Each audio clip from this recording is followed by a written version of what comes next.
Hello बच्चों, आज मैं स्टार्ट कर रहा हूँ क्वेश्चन नंबर 31 से। An electric dipole of moment p vector is lying along uniform electric field vector A. The work done in rotating the dipole by 90 degree is. कोई एक electric dipole है तो इस तरह से डाइपोल होगा, है ना बच्चों। ये हो गया आपका -q और ये हो गया आपका +q, ये डाइपोल है। और ये रोटेट कर गया, रोटेट करके कैसे आ गया, सीधे 90 डिग्री आ गया ना, ऐसे आ गया। तो यहाँ पर हो गया +q, ये 90 डिग्री। तो शुरू में कितना है, θ1 है, वो कितना है 0 डिग्री है। और θ2 कितना हो गया 90 डिग्री हो गया, है ना भाई। तो शुरू में डाइपोल है ये p वेक्टर, उसके बाद इधर चला गया डाइपोल, इस तरह से रोटेट कर गया। तो rotation, work done due to rotation. अगर कोई डाइपोल रोटेट कर रहा है तो आप जो वर्क डन लिखते हैं वो फार्मूला लिख के भी बना सकते हैं, ऐसी कोई बड़ी बात नहीं है। तो dw इज इक्वल टू क्या होता है, टाउ डी थीटा होता है। टाउ बराबर क्या होता है, पी साइन थीटा होता है। तो इंटीग्रेशन होगा, बिल्कुल इंटीग्रेशन होगा, इंटीग्रेशन होगा। तो यहाँ पर जब 0 से w होगा, है ना, यहाँ पर θ1 से लेकर θ2 होगा, यानी 0 डिग्री से लेकर 90 डिग्री तक होगा, है ना बच्चे। ओके, तो यहाँ पर क्या हो गया, यहाँ पर तो w हो गया, यहाँ पर -pe होगा, pe बाहर कर दिया, साइन थीटा का हो गया -cos थीटा, तो माइनस को बाहर कर दिया। तो यहाँ पर हो गया आपको 0 डिग्री और यहाँ पर हो गया 90 डिग्री। तो इसको पुट करेंगे तो -pe, है ना, यहाँ पर लिखेंगे क्या, cos 90 -cos 0। तो यहाँ पर क्या लिखेंगे, -p इंटू e, यहाँ पर लिखेंगे 0 -1, यहाँ पर क्या लिखेंगे, p इंटू e लिखेंगे। यही आंसर होगा, है ना बच्चों, यही आंसर होगा। या आप ऐसे भी लिख सकते हैं, O R is equal to W is equal to P और 1 cos थीटा। अगर 0 से जा रहे हैं थीटा, तो 0 से थीटा जा रहे हैं तो अब यहाँ पर क्या कर देना है, यहाँ पर पी लिख दीजिए, है ना भाई। यहाँ पर क्या लिख दीजिए 1, यहाँ पर cos 90 तक जा रहे हैं तो cos 90 का वैल्यू 0 होता है, तो पी होगा, मतलब ये आंसर हो गया। ओके, तो डायरेक्ट आप फार्मूला पुट कर सकते हैं, ये लिख सकते हैं, इसको भी लिख सकते हैं, ये भी आंसर है। तो अगर ऑप्शन में आप देखेंगे तो आपको ऑप्शन में क्या मिलेगा, ए मिलेगा, पहला ही सही है। Clear. 32,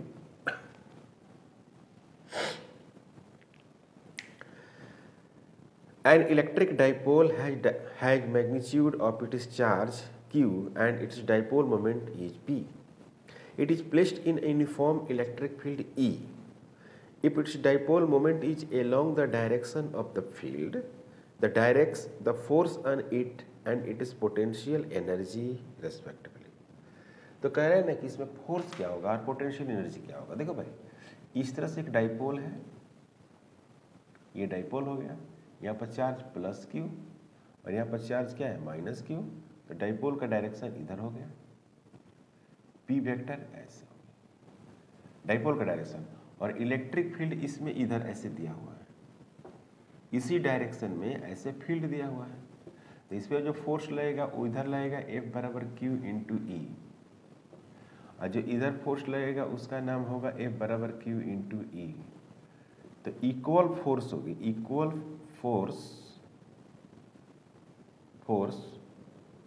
equal force in magnitude, मतलब कि मैग्नीट्यूड जो होगा वो इक्वल होगा, बट जो डायरेक्शन होगा,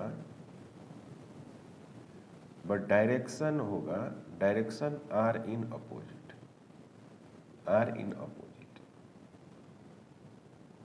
तो इसीलिए इस पर नेट जो फोर्स हुआ वो क्या हो गया, 0 हो गया, नेट फोर्स हो गया 0, है ना भाई। इसमें नेट फोर्स क्या हो गया, 0 हो गया। और डाइपोल रोटेट करते करते करते करते ऐसे चला जा रहा है, डाइपोल शुरू में ऐसे था और रोटेट करते करते वैसे चला गया। तो इस तरह के जब सवाल होते हैं तो हम लोग कैसे बनाते हैं? पोटेंशियल एनर्जी जो होगा वो होगा minus P E into cos theta. याद रखेंगे, जब ऐसे रोटेट करके जा रहा है तब, और जब ऐसे रोटेट करके जाता है तो ये फार्मूला होता है ना भाई। डाइपोल अगर फील्ड के दिशा में रोटेट कर रहा है तो मिनिमम होगी, है ना भाई, मतलब निगेटिव होगी, निगेटिव पी कॉस थीटा। अब कह रहा है कि ये बिल्कुल पैरेलल हो जा रहा है, मतलब कि ऐसा हो जा रहा है। कहना ये चाहता है कि जो डाइपोल है बच्चों वो इस तरह से बन गया, यहाँ माइनस क्यू, तो फोर्स इधर है, फोर्स इधर है, फोर्स हमेशा जीरो होगा, इक्वल मैग्नीट्यूड का लगेगा और पॉजिटिव नेचर लगेगा। आप बात यहाँ करें या यहाँ करें, एक ही बात हुई। और डाइपोल की डायरेक्शन किधर हो गई? ऐसे हो गई, माइनस पी से माइनस क्यू से प्लस क्यू, तो इस तरह से हो गई। ओके, तो यहाँ पर थीटा इक्वल टू कितनी हो जाएगी बच्चों? 0 डिग्री हो जाएगी। तो U is equal to minus P E और कॉस क्या लिखोगे बच्चों? 0। तो यहाँ पर हो जाएगा माइनस पी इंटू ई। ये हो गई आपको पोटेंशियल एनर्जी। तो मिनिमम पोटेंशियल एनर्जी हुई, है ना। अब फोर्स क्या हुई? 0। Potential energy minimum and force is 0। समझ में आया बात? तो आप ऑप्शन देखो भाई, तो ऑप्शन आपको क्या मिल रहा है? सी मिल रहा है, देख रहे हो ना आप? सी देख लो भाई, सी ऑप्शन आपका करेक्ट है। सवाल समझना बहुत जरूरी है।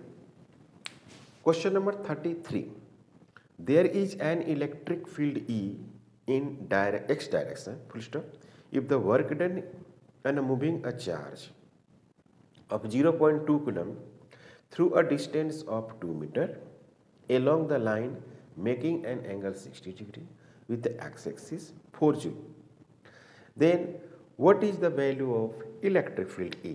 देखो भाई बहुत अच्छा सवाल है। यहाँ पर Q इज इक्वल टू जो दिया हुआ है वो दिया हुआ है 0.2 कूलम दिया हुआ है। Q का वैल्यू है 0.2 कूलम और जो डिस्टेंस दिया हुआ है जिसको हम डिस्प्लेसमेंट बोलते हैं वो है आपको 2 मीटर और थीटा इज इक्वल टू जो है वो है आपको 60 डिग्री और जो वर्क डन जो है वो आपको है क्या? 4 जूल। सभी वैल्यू को तो दिया हुआ है, तो आप क्या लिखते हैं? W इज इक्वल टू बच्चों लिखते हैं F vector dot D vector, ऐसे लिखते हैं। तो फिर इसको ऐसे लिख सकते हैं W is equal to F into D cos theta लिख सकते हैं। फिर आप इसको इसके F बराबर क्या लिख सकते हैं? Q इंटू E लिख सकते हैं, बिल्कुल, इंटू डी, फिर क्या लिख सकते हैं? कॉस थीटा लिख सकते हैं। तो E is equal to W divided बटे Q, फिर D, फिर क्या लिखेंगे? कॉस थीटा लिख सकते हैं, लिख सकते हैं। ओके, तो E इक्वल टू W का वैल्यू जो है वो क्या है? 4 जूल दिया हुआ है। Q का वैल्यू है 0.2 और D का जो वैल्यू है बच्चों वो है 2। फिर क्या है? कॉस क्या है? 60 डिग्री, है ना, कॉस 60 डिग्री। तो आपको लिखेंगे क्या? 4 डिवाइडेड बटे 0.2 इंटू 2 इंटू 1/2। तो ये 2 से 2 कैंसिल, इससे ये कैंसिल हो रहा है, लेकिन एक पॉइंट है तो ये ऊपर चला जाएगा तो कितना हो जाएगा? 10 हो जाएगा। 10 इंटू 2 तो कितना आएगा बच्चों? 20 जूल। 20 जूल आंसर होगा। और ये सॉरी न्यूटन पर कूलम, न्यूटन पर कूलम होगा। और ये काफ़ी इम्पोर्टेंट नहीं कह सकते। ओके, तो E इज इक्वल टू हो गया बी आंसर है इसका। क्लियर? कोई डाउट नहीं? अगर सिंपल क्वेश्चन था। Question number 34, an electric dipole of moment P is placed in a position of stable equilibrium in the uniform electric field intensity E। stable equilibrium का मतलब कि बिल्कुल, है ना, x एक्सिस पर रखी हुई है। This is rotated through an angle theta from the initial position. The potential energy of electric field in the final position is, है ना भाई। देखो भाई काफ़ी सिंपल है, कठिन नहीं है। एक आपको डाइपोल है और वो डाइपोल इस तरह से रखा हुआ है। ये हो गया माइनस क्यू, ये हो गया आपका प्लस क्यू। डाइपोल का डायरेक्शन कैसे है बच्चों? ऐसे है, ये पी वेक्टर है ऐसे। इलेक्ट्रिक फील्ड इसमें किस तरह से दिया हुआ है? इसमें इलेक्ट्रिक फील्ड ऐसे इस दिशा में दिया हुआ है। अब इसको क्या करता है कि रोटेट कराकर इसी को, ये यहाँ है और यहाँ पर क्या है? ये माइनस है। ओके, तो इस पर फोर्स किधर लग रहा होगा? इधर। इस पर भी फोर्स किधर लग रहा है? इधर। इस पर फोर्स इधर लगेगा, इस पर भी फोर्स कहाँ लगेगा बच्चों? इधर लगेगा, है ना, इधर लगेगा फोर्स। ओके, और ये जो है रोटेट करके कहाँ चला गया? इधर। ये पी वेक्टर है, ये थीटा, इससे रोटेट करके थीटा चला गया। तो आपको वर्क डन बताना, मतलब कहने में थीटा इनिशियल हो गया 0 और थीटा जो फाइनल हो गया वो हो गया बच्चों थीटा। तो जो वर्क डन है वो कैसे निकालते हैं? पीई और साइन थीटा, इसके पहले ऐसे ही कैलकुलेट किए थे। तो थीटा इनिशियल और थीटा क्या हो गया? फाइनल। तो यहाँ पर क्या लिखेंगे? पीई को बाहर कर देंगे और साइन थीटा का, साइन थीटा डी थीटा होता है। अगर आप वर्क डन निकालेंगे तो ऐसा आप थ्योरी पढ़े होंगे। तो पीई हो गया और साइन थीटा, तो 0 डिग्री से लेकर और थीटा तक जाना है। तो W इजिकल टू जो होगा वो क्या हो जाएगा? पीई हो जाएगा, और साइन थीटा का मतलब क्या हो जाएगा? माइनस कॉस थीटा हो जाएगा, और 0 से क्या होगा? थीटा होगा। तो यहाँ पर क्या हो गया? पीई हो गया, पीई माइनस, और यहाँ पर क्या लिखेंगे? कॉस थीटा और माइनस कॉस 0। तो इसको सोल्व करेंगे तो क्या मिलेगा बच्चों? पीई और 1 माइनस कॉस थीटा मिलेगा। तो ये हो गया आपको W। और इसी वर्क को, this work is called potential energy, called potential energy. तो इसी को हम लोग क्या लिखते हैं? U इजिकल टू W लिखेंगे, मतलब कि U is equal to PE 1 minus cos theta, इस तरह से लिखते हैं। और यही बच्चों आंसर होगा, इसी को हम लोग क्या कहेंगे? आंसर। और ऑप्शन अगर हम देखें 34 का, तो आपको ऑप्शन है बी। तो बी ऑप्शन इसका करेक्ट है। Clear? 35, some charge is being given to a conductor, then it is potential is. कह रहा है कि अगर किसी कंडक्टर को हम चार्ज देते हैं तो कह रहा है कि उसका पोटेंशियल क्या होगा। तो सबसे पहली बात की वी नो दैट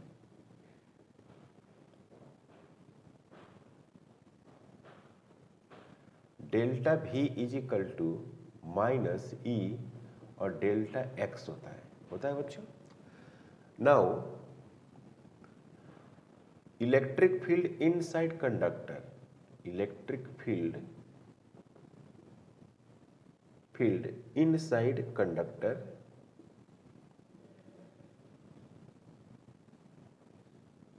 जो होता है वो क्या होता है बच्चों? 0 होता है ना। तो यहाँ पर लिखेगा क्या? Delta V is equal to minus 0, यानी delta V is equal to 0 लिखेंगे तो आप क्या लिखेंगे? V2 minus V1 is equal to 0। तो V1 is equal to V2। इससे क्या पता चल रहा है? इससे पता चल रहा है कि potential is same, potential is same at everywhere, at every place।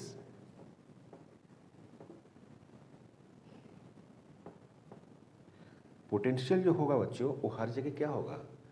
Same होगा। Potential is same everywhere.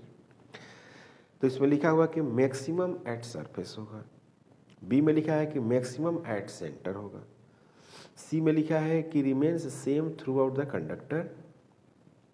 तो आपको आंसर क्या हो जाएगा? सी हो जाएगा, मतलब कि रिमेन्स सेम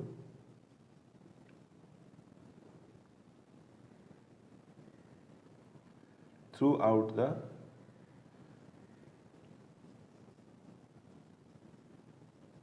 कंडक्टर। मतलब कि सीम होगा, तो ये हो गया आपका क्या 36, ये हो गया 36। ओके, ये 35 का आंसर है। 36 में देखिए क्या कह रहा है, तो आपको सी ऑप्शन होगा, इसमें जो है ना आंसर जो होगा वो सी होगा। अब बात करते हैं कि हम लोग क्वेश्चन नंबर 36 करके 2 metallic spheres of radius 1 centimetre and 3 centimetre are given charge of -1 into 10 to the power 2 and 5 into 10 to the power -2 coulomb respectively. If these connected by a conducting wires, the final charge on the bigger sphere is, मतलब कि बिगर sphere का वो final charge क्या होगा। सबसे पहली बात ये है कि एक छोटा सा है एक बड़ा सा है ना, तो इस पे मान लेते हैं चार्ज Q2 है, इस पे जो चार्ज है वो Q1 है, इसकी रेडियस है R1, इसकी रेडियस है R2, इस तरह का अपना दिया हुआ है। क्लियर, यहाँ तक कोई डाउट नहीं है।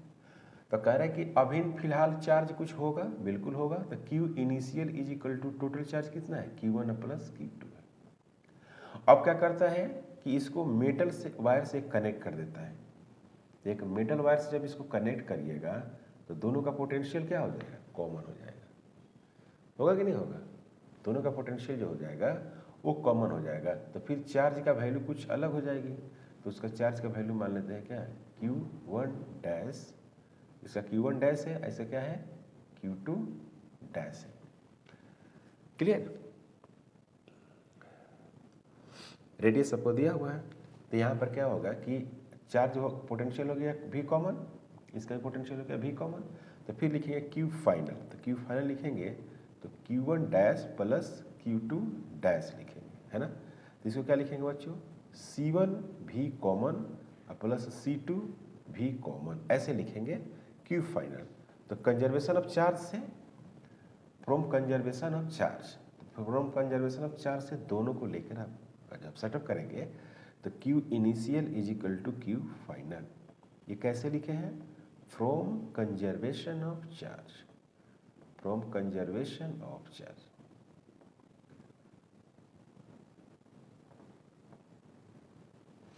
तो क्या लिखेंगे बच्चों, यहाँ पर लिखेंगे Q1 plus Q2 is equal to C1 plus C2 into V common. तो भी कॉमन जब निकल जाएगा ना तो फाइनल चार्ज बड़ा वाला पे या छोटा वाले पे, जिस पर आप निकालना चाहते हैं उस पर आप आसानी से निकाल सकते हैं। तो यहाँ पर लिखेंगे C1 प्लस C2, तो यहाँ पर हो गया बच्चों भी common is equal to Q1 का वैल्यू बताइए, Q1 का वैल्यूज है आपको, Q1 का जो वैल्यूज है वो है आपको, पहला का वैल्यूज दिया हुआ है माइनस है -1 into 10 to the power -2 coulomb है, ओके। और Q2 बराबर दिया हुआ है 5 into 10 to the power -2 coulomb दिया हुआ है। तो यहाँ पर रखेंगे कि -1 into 10 to the power -2 plus 5 into 10 to the power -2 और C1 प्लस C2। तो C1 प्लस C2 में क्या होगा 4 पाई ऑप्सलन 0 R1 प्लस 4 पाई ऑप्सलन 0 R2। कैपेसिटेंस का 4 पाई ऑप्सलन 0 R2, कैपेसिटेंस का ये ना वैल्यू लिखते थे। तो यहाँ पर क्या लिखेंगे बच्चों, यहाँ पर लिखेंगे, यहाँ पर हो जाएगा 4 into 10 to the power -2 divided बटे, यहाँ पे जो हो जाएगा वो हो जाएगा 4 पाई कॉमन हो जाएगा और R1 प्लस R2, यहाँ पर हो जाएगा ऑप्शन 0।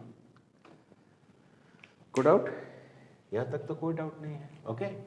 तो अब यहाँ पे क्या लिखना है हमको, यहाँ पे भी कॉमन आप कैलकुलेट करते हैं, भी कॉमन आ गया, तो जब भी कॉमन आ गया तो आप किसी में भी वैल्यूज को पुट कर सकते हैं और आप रिजल्ट निकाल सकते हैं।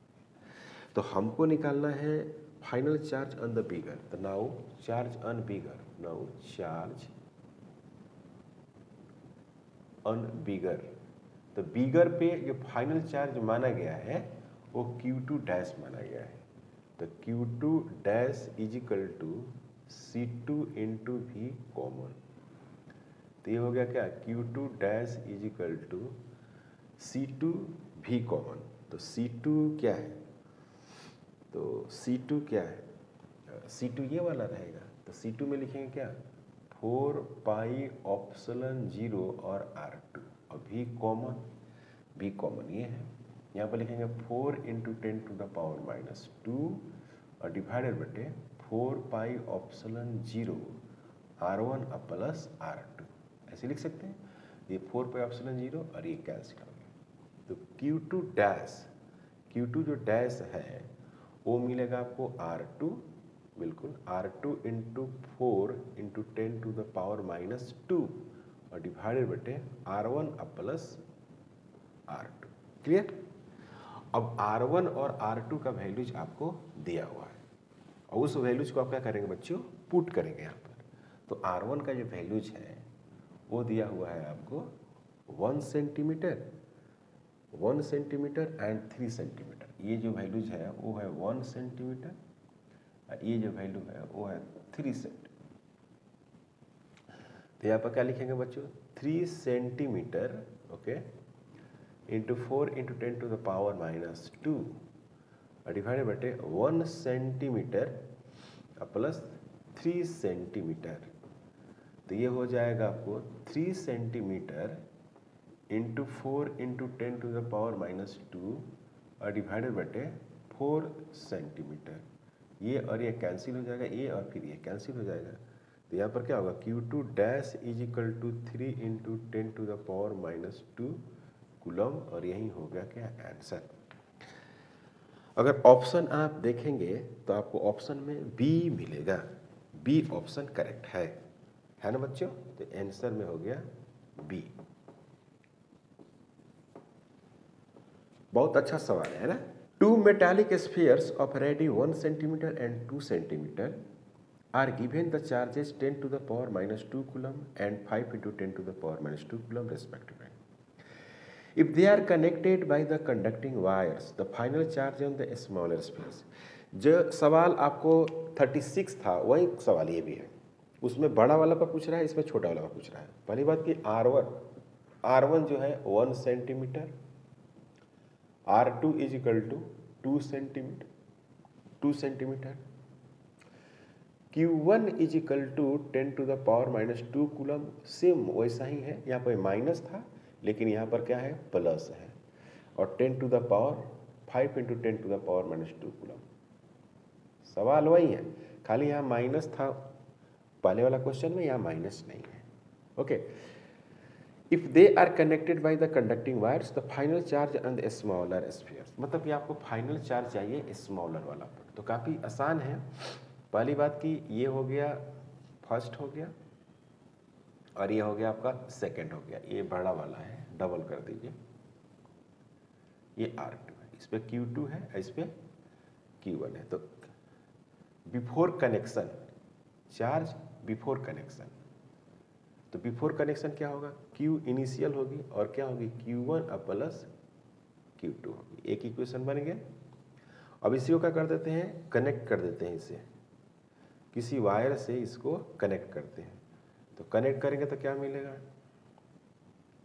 दोनों का पोटेंशियल क्या मिलेगा, कॉमन हो जाएगा, V कॉमन, और यहाँ पर भी क्या होगा, V कॉमन हो जाएगा, है ना बच्चों, V कॉमन। लेकिन चार्ज क्या होगा, Q2 डैश, यहाँ पर चार्ज क्या होगा Q1 डैश। तो Q जो फाइनल होगा वो क्या होगा, Q1 dash plus Q2 dash. तो Q1 dash plus Q2 dash. तो अब Q1 डैश और Q2 डैश आप कैलकुलेट कर सकते हैं। कैसे कैलकुलेट करिएगा, C1 V common plus C2 V common, है ना। अब ये दोनों को क्या करना है, बराबर करना है, आपको पता ही है, बराबर करते हैं हम लोग। तो ये A हो गया, ये B हो गया। तो बराबर करेंगे तो क्या मिलेगा यहाँ पर, V कॉमन C1, या ऐसे लिखेगा C1 plus Q1 plus Q2 is equal to C1 V common plus C2 V common. तो यहाँ पर होगा V common is equal to मिलेगा Q1 प्लस Q2 डिवाइडेड बटे C1 प्लस C2।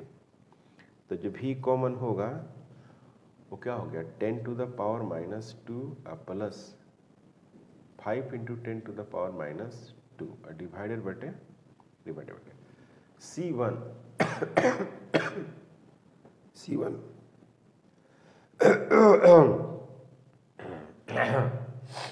C1 में हो गया 4 पाई ऑप्सिलन 0 R1 और फिर क्या हो गया 4 पाई ऑप्सिलन 0 R2। तो ये भी कॉमन हो गया। तो now charge on smaller, now charge on smaller. तो स्मॉलर पर आपको चार्ज निकालना है, तो कैसे निकालेंगे? Q1 dash is equal to C1 भी कॉमन है ना, तो Q1 dash is equal to C1 का मतलब हुआ 4 पाई ऑप्सिलन 0 फिर क्या हो गया R1 इंटू भी कॉमन में इसको जोड़ेंगे ना तो कितना हो जाएगा 6 इंटू 10 टू द पावर -2 हो जाएगा, होगा बच्चों। डिवाइडेड बटे 4 पाई ऑप्सिलन 0 आएगा, यहाँ पर आएगा R1 प्लस R2। तो ये और ये कैंसिल हो जाएगा, तो आपको मिलेगा आपका Q1 dash is equal to यहाँ पर मिलेगा R1 into 6 into 10 to the power -2 और डिवाइडेड बटे R1 प्लस R2। यहाँ पर क्या होगा Q1 dash is equal to R1 का मतलब है यहाँ पर एक 1 सेंटीमीटर है, 6 इंटू 10 टू द पावर -2 है। यहाँ पर फिर R1 बराबर 1 सेंटीमीटर है और यहाँ पर 2 सेंटीमीटर है। सोल्व करेंगे तो क्या आएगा 3 दूना 6, 2 into 10 to the power -2 coulomb, यानी Q1 डैश जो होगा वो होगा 2 into 10 to the power -2 coulomb, और यही हो गया आंसर। समझ में आया बच्चों? तो ऑप्शन अगर आप देखेंगे तो डी ऑप्शन आपको करेक्ट मिलेगा। इसमें है क्वेश्चन नंबर 38, करें कि the electrostatics force between the metal plates of an isolated parallel plate capacitor C having the charge Q and area A। Parallel plate capacitor है, तो पैरेलल प्लेट कैपेसिटर है तो उस पर क्या दिया हुआ बच्चों, इधर आपको प्लस Q दिया हुआ है ना, यहाँ पर क्या दिया हुआ है -Q दिया हुआ है, ऐसे और इसके बीच का डिस्टेंस कितना दिया हुआ है, इसके बीच का डिस्टेंस D है, और इसकी सरफेस जो एरिया है वो क्या है A है, इसकी सरफेस एरिया A। ओके, इतनी चीज़ें दिया हुआ है। तो सबसे पहली बात ये है इसकी कैपेसिटेंस कितनी होती है, C बराबर A ऑप्सिलन 0 डिवाइडेड बटे क्या होती है D होती है। F बराबर क्या होगी Q इंटू E होती है, F बराबर Q इंटू E। तो सतह पे चार्ज है तो सतह पर फील्ड की हम बात करेंगे, तो सतह पर जो फील्ड होती है वो आपको पता है कि सतह पर जो फील्ड होती है वो सिग्मा बटे 2 ऑप्सिलन 0 होती है, और सिग्मा को क्या लिखते हैं बच्चों Q बटे A लिखते हैं, फिर A ऑप्सिलन 0 फिर 2 रख देंगे। तो F बराबर जो होगा Q होगी और फिर क्या होगी Q होगी 2A ऑप्सिलन 0 होगी, को डाउट नहीं। तो F जो हो गया F डायरेक्टली F बराबर हो गया आपको F बराबर Q का स्क्वायर डिवाइडेड बटे 2A ऑप्सिलन 0, यानी F डायरेक्टली प्रोपोर्शनल जो हो गया Q का स्क्वायर दिख रहा है, F डायरेक्टली प्रोपोर्शनल 1 बटे A दिख रहा है, और सिग्मा के टर्म में ले जाइएगा या और ऐसे कर सकते हैं, सिग्मा बराबर Q बटे क्या होता है एरिया होता है, तो Q बराबर क्या होगा सिग्मा इंटू A होगा ना बच्चों। तो F इजिकल टू जो होगा वो होगा सिग्मा स्क्वायर बटे A स्क्वायर डिवाइडेड बटे 2A ऑप्सिलन 0। तो यहाँ पर क्या हो जाएगा F जो होगा वो होगा सिग्मा का स्क्वायर फिर A होगा डिवाइडेड बटे 2 ऑप्सिलन 0 होगा। तो F डायरेक्टली प्रोपोर्शनल सिग्मा का square, F directly proportional A। इसमें कहने का मतलब है कि जो फोर्स है note force does not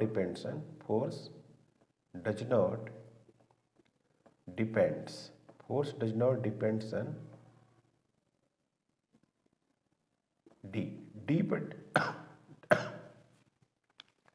depend नहीं कर रहा है। ओके, तो क्वेश्चन नंबर 38 का देखें, the independent of the distance between the plates. तो इसमें जो होगा सब डिस्टेंस से ही रिलेटेड है, तो इसमें हम लोग ऑप्शन देंगे ए, आंसर ए, डिपेंड नहीं कर रहा। आप देख रहे हैं, क्लियर।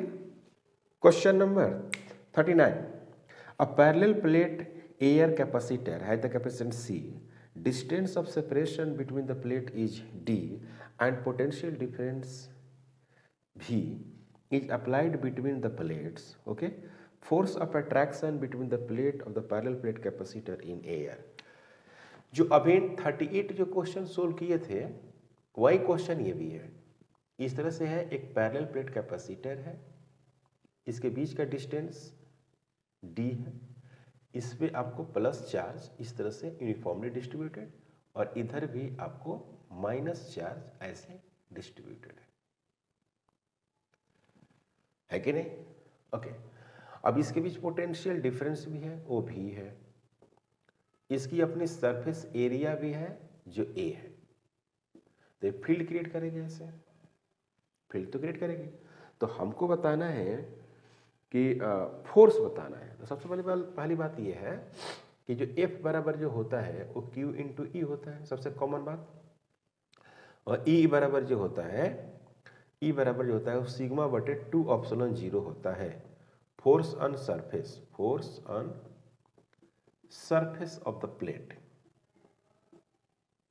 ओके, तो F बराबर क्या हो जाएगा, F बराबर होगा आपको Q, यहाँ पर सिग्मा डिवाइडेड बटे 2 एप्सिलॉन 0, तो यहाँ पर हो गया Q, यहाँ पर हो गया Q बटे एरिया इंटू 2 एप्सिलॉन 0, यहाँ पर क्या होगा Q स्क्वायर डिवाइडेड बटे 2a एप्सिलॉन 0, ऐसे होगा। तो F इज इक्वल टू जो होगा वो क्या होगा Q स्क्वायर डिवाइडेड बटे 2 और a एप्सिलॉन 0, इस तरह से रिजल्ट होगा। कोई डाउट नहीं ना। अब आपको जो सवाल है इसको भी के टर्म में, है ना, जो भी ऑप्शन दिया हुआ है वो आपको सी और भी के टर्म में दिया हुआ है, सी और भी के टर्म में दिया हुआ है। तो हम लोग क्या करते हैं, इसको सी बराबर क्या लिखते हैं हम लोग, ए एप्सिलॉन 0 या डिवाइडेड बटे डी लिखते हैं। तो आप ऐसे लिख सकते हैं इसको कि A epsilon 0 is equal to C into D लिख दीजिए, पहली बात। दूसरी बात यह है कि Q बराबर क्या होता है, C इंटू भी होता है। तो Q के जगह पर आप C भी लिख दीजिए और A एप्सिलॉन 0 की जगह पर CD लिख दीजिए। तो आपके जो ऑप्शन है कुछ वैसे ही आएंगे, C भी इसका स्क्वायर है और डिवाइडेड बटे 2A एप्सिलॉन 0, मतलब कि C इंटू डी हो गया। तो F is equal to C का स्क्वायर फिर V का स्क्वायर डिवाइडेड बटे 2C इंटू डी। तो ये और ये कैंसिल हो जाएगा, तो आपको मिलेगा F इज इक्वल टू सी भी स्क्वायर डिवाइडेड बटे 2 इंटू डी, मतलब कि जो F जो मिल रहा है वो 1/2 सी भी का स्क्वायर डिवाइडेड बटे डी, यही आंसर है। अब ऑप्शन में आप देखेंगे तो सी भी स्क्वायर बाई 2d, यानी डी में ऑप्शन देखें, डी ऑप्शन है। Question number 40,